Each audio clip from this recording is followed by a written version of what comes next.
những hình ảnh đi chơi và cùng dùng bữa ăn của Đàm Tùng Vận và Hứa Khải đã được lan truyền toàn mạng. Những ngày gần đây, mạng xã hội bất ngờ bùng nổ khi loạt hình ảnh được cho là ghi lại khoảnh khắc đi chơi và cùng dùng bữa của Đàm Tùng Vận và Hứa Khải lan truyền với tốc độ chóng mặt. Chỉ trong vài giờ, những bức ảnh ấy xuất hiện khắp các diễn đàn giải trí, từ Weibo cho đến Facebook, từ các trang tin lớn đến những nhóm nhỏ của fan. Người ta phóng to từng chi tiết, soi từng ánh mắt, từng nụ cười, thậm chí cả khoảng cách giữa hai người khi ngồi cạnh nhau. Nhưng nếu gạt bỏ sự ồn ào của mạng xã hội, nhìn kỹ lại, ta sẽ thấy điều đáng nói không chỉ là họ có đi cùng nhau hay không, mà là cách những hình ảnh ấy chạm đến cảm xúc của công chúng. Bức ảnh đầu tiên được lan truyền là cảnh hai người bước ra khỏi một khu mua sắm vào buổi chiều muộn, ánh nắng cuối ngày hắt nhẹ lên vai họ. Cả hai đều ăn mặc giản dị, không phải tạo hình lộng lẫy của thảm đỏ, cũng không phải trang phục sân khấu. Đàm Tùng Vận đội mũ lưỡi chai, áo khoác rộng, bước đi thoải mái. Hứa Khải mặc áo sơ mi tối màu, tay đút túi quần, bước chậm lại như chờ cô. Chính sự tự nhiên ấy làm khán giả sao động, không phải ánh đèn flash, không phải ekip đông đúc, chỉ là hai người cùng đi bộ giữa dòng người, và thế là câu chuyện bắt đầu. Loại ảnh tiếp theo mới thực sự khiến cộng đồng mạng dậy sóng. Hai người ngồi đối diện nhau trong một nhà hàng nhỏ, không gian ấm cúng, ánh đèn vàng dịu, trên bàn là những món ăn giản dị. Trong một bức ảnh, Đàm Tùng Vận cúi đầu cười, tay che miệng như đang nghe điều gì đó thú vị. Ở bức khác, Hứa Khải nghiêng người về phía trước, ánh mắt chăm chú. Không có cử chỉ thân mật quá mức, không có hành động vượt ranh giới, nhưng chính sự tập trung vào nhau ấy lại tạo nên cảm giác đặc biệt. Fan nói, ánh mắt đó không thể diễn được, ánh mắt là thứ khó giả vờ nhất. Trong những bức ảnh lan truyền, điều khiến nhiều người chú ý là cách hai người nhìn nhau khi nói chuyện, không phải ánh nhìn lướt qua, không phải kiểu nhìn xã giao, mà là ánh nhìn giữ lại vài giây lâu hơn bình thường. Khi Đàm Tùng Vận cười, mắt cô hơi cong lên, khi Hứa Khải lắng nghe, ánh mắt anh có phần dịu xuống, không còn nét sắc lạnh thường thấy trong các buổi sự kiện. Khoảng cách giữa họ vừa đủ gần để nghe rõ tiếng nói, nhưng vẫn giữ sự lịch sự. Sự cân bằng ấy làm người xem tin rằng đây không phải là một buổi gặp gỡ ồn ào, mà là một cuộc trò chuyện thực sự. Trong một bức ảnh khác, Hứa Khải đặt tay gần chiếc ly của Đàm Tùng Vận, như thể vô thức muốn đẩy nó về phía cô. Đó là một cử chỉ rất nhỏ nhưng lại khiến fan soi suốt nhiều giờ. Đàm Tùng Vận ngồi hơi nghiêng về phía anh khi nói chuyện, một dấu hiệu cho thấy sự quan tâm và tập trung. Không có cái nắm tay nào được ghi lại, không có hành động quá thân mật, nhưng ngôn ngữ cơ thể của họ không hề xa cách, và chính điều đó mới khiến mọi người bàn tán nhiều hơn. Chỉ sau một đêm, từ khóa liên quan đến hai người leo lên top tìm kiếm. Các diễn đàn giải trí tràn ngập bài phân tích, dự đoán, và cả những bình luận đầy cảm xúc. Có fan vui mừng, nếu thật thì mình ủng hộ hết mình. Có người thận trọng, có thể chỉ là bạn bè thôi. Cũng có người nhắc nhở, hãy tôn trọng đời tư của họ. Sự đa chiều trong phản ứng cho thấy hình ảnh ấy không chỉ đơn giản là một bữa ăn mà là một câu chuyện được mỗi người diễn giải theo cách riêng. Hãy thử đặt mình vào vị trí của họ. Có thể đó chỉ là một buổi gặp gỡ bình thường. Có thể họ chỉ muốn ăn một bữa tối yên tĩnh sau lịch trình bận rộn. Nhưng khi hình ảnh bị lan truyền, mọi cử chỉ đều bị phóng đại. Mọi ánh mắt đều bị phân tích, sự nổi tiếng khiến những khoảnh khắc riêng tư không còn hoàn toàn thuộc về mình nữa. Và điều đó vừa là đặc quyền, vừa là áp lực. Câu trả lời nằm ở cảm xúc. Sau những lần hợp tác, những buổi phỏng vấn, những tương tác trước đây, khán giả đã quen với hình ảnh hai người đứng cạnh nhau. Khi nhìn thấy họ xuất hiện ngoài đời thường, cảm giác ấy như được nối dài. Fan không chỉ nhìn thấy hai nghệ sĩ, họ nhìn thấy một câu chuyện họ từng tưởng tượng, và khi trí tưởng tượng chạm vào hình ảnh thực tế, cảm xúc lập tức bùng lên. Điều đáng chú ý là sau khi hình ảnh lan truyền, cả Đàm Tùng Vận lẫn Hứa Khải đều không lên tiếng xác nhận hay phủ nhận. Không có bài đăng đính chính, không có tuyên bố giải thích, sự im lặng ấy làm câu chuyện càng thêm nhiều tầng nghĩa. Có thể họ chọn cách không biến một bữa ăn thành một tiêu đề giật gân. Có thể họ tin rằng những người thực sự hiểu họ sẽ không vội vàng kết luận. Dù thực tế ra sao, loạt ảnh ấy đã trở thành một biểu tượng trong lòng fan.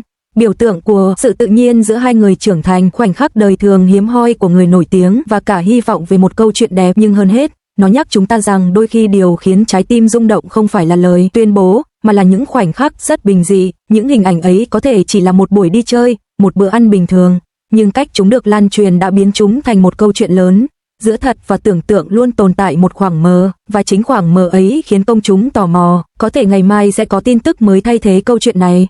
Có thể vài tháng sau, không ai còn nhắc đến bữa ăn ấy nữa.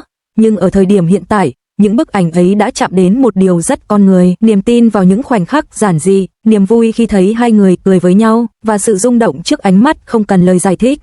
Dù sự thật thế nào, điều quan trọng nhất có lẽ là nếu đó chỉ là một buổi gặp gỡ giữa hai người bạn, hãy để nó được yên bình.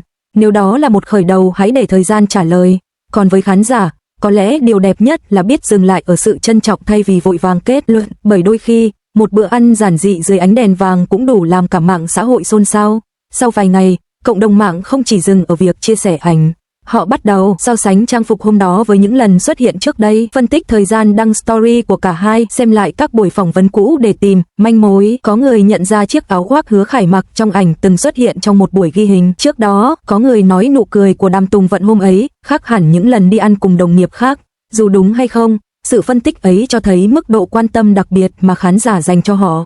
Thật ra, điều khiến những hình ảnh ấy lan xa không phải vì chúng quá táo bạo, trái lại, chúng rất bình thường, chính sự bình thường ấy mới khiến người ta muốn tin. Trong thế giới giải trí đầy tin đồn và kịch bản truyền thông, việc nhìn thấy hai nghệ sĩ ngồi ăn trong một không gian giản dị tạo cảm giác rất thật, và con người luôn có xu hướng tin vào điều khiến họ thấy ấm áp.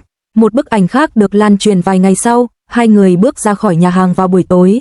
Đàm Tùng Vận đi trước vài bước, Hứa Khải phía sau nhưng ánh mắt hướng về cô. Khoảng cách ấy rất nhỏ, nhưng đủ để fan bàn luận hàng giờ. Không phải vì nó xác nhận điều gì, mà vì nó tạo ra cảm giác được quan tâm. Ngôn ngữ cơ thể đôi khi nói nhiều hơn lời nói. Khi một người vô thức hướng ánh nhìn về phía người còn lại, đó là phản xạ tự nhiên của sự chú ý. Một fan từng theo dõi cả hai nhiều năm chia sẻ, dù họ có là gì của nhau hay không, mình thấy vui vì họ trông thoải mái. Câu nói ấy phản ánh sự trưởng thành của fandom, không còn quá khắt khe, không còn ép buộc câu trả lời, chỉ đơn giản là mong họ hạnh phúc dù dưới hình thức nào. Giữa tất cả những suy đoán, cũng có một khả năng rất đơn giản, họ chỉ là bạn. Hai người từng hợp tác, từng trải qua thời gian dài làm việc chung.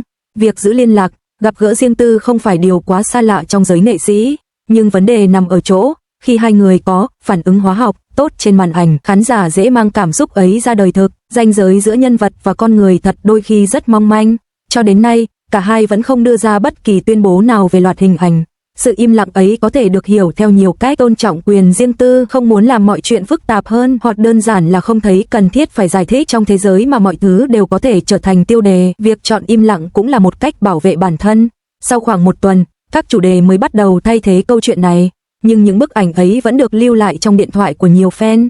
Chúng trở thành ảnh đại diện, ảnh ghép, ảnh minh họa cho những bài viết cảm xúc, và dù cơn bão đã qua, dư âm vẫn còn. 18. Nhiều năm sau nếu nhìn lại, hãy tưởng tượng vài năm nữa, khi ai đó vô tình tìm lại những bức ảnh ấy. Có thể lúc đó họ đã công khai một mối quan hệ khác, hoặc vẫn giữ tình bạn, hoặc mỗi người đã đi trên con đường riêng, nhưng khi nhìn lại, những hình ảnh ấy vẫn giữ nguyên cảm giác ban đầu. Một buổi chiều yên bình, một bữa ăn dưới ánh đèn vàng, hai người cười với nhau rất tự nhiên. Giá trị của khoảnh khắc không nằm ở kết cục, nó nằm ở cảm xúc tại thời điểm ấy. Công chúng luôn muốn biết, thật hay không, nhưng đôi khi, điều khiến câu chuyện sống lâu không phải sự xác nhận, mà là cảm giác rằng giữa nhịp sống bận rộn của giới giải trí, vẫn có những khoảnh khắc giản dị, vẫn có những cuộc trò chuyện không ồn ào, và dù họ là gì của nhau, hình ảnh ấy đã mang lại cho nhiều người một chút ấm áp. Những hình ảnh đi chơi và dùng bữa của Đàm Tùng Vận và Hứa Khải có thể chỉ là một lát cắt nhỏ trong cuộc sống của họ, nhưng với khán giả, đó là câu chuyện của cảm xúc, của hy vọng và cả sự trưởng thành. Có thể ngày mai mọi người sẽ quên đi chi tiết họ ăn món gì, ngồi ở đâu, nhưng có lẽ sẽ còn nhớ mãi ánh mắt dịu lại khi trò chuyện, nụ cười không gượng ép và cảm giác bình yên hiếm hoi giữa thế giới ồn ào. Và biết đâu, chính sự bình yên ấy mới là điều khiến những bức ảnh ấy được lan truyền, không chỉ vì tò mò, mà vì chúng khiến người ta tin rằng những khoảnh khắc đẹp đôi khi rất giản đơn. Dù sự thật thế nào, điều đáng trân trọng nhất có lẽ là hãy để những khoảnh khắc ấy được nhìn bằng sự ấm áp thay vì áp lực. Bởi đôi khi, chỉ cần hai người ngồi cạnh nhau và mỉm cười, cũng đủ khiến cả mạng xã hội xôn xao.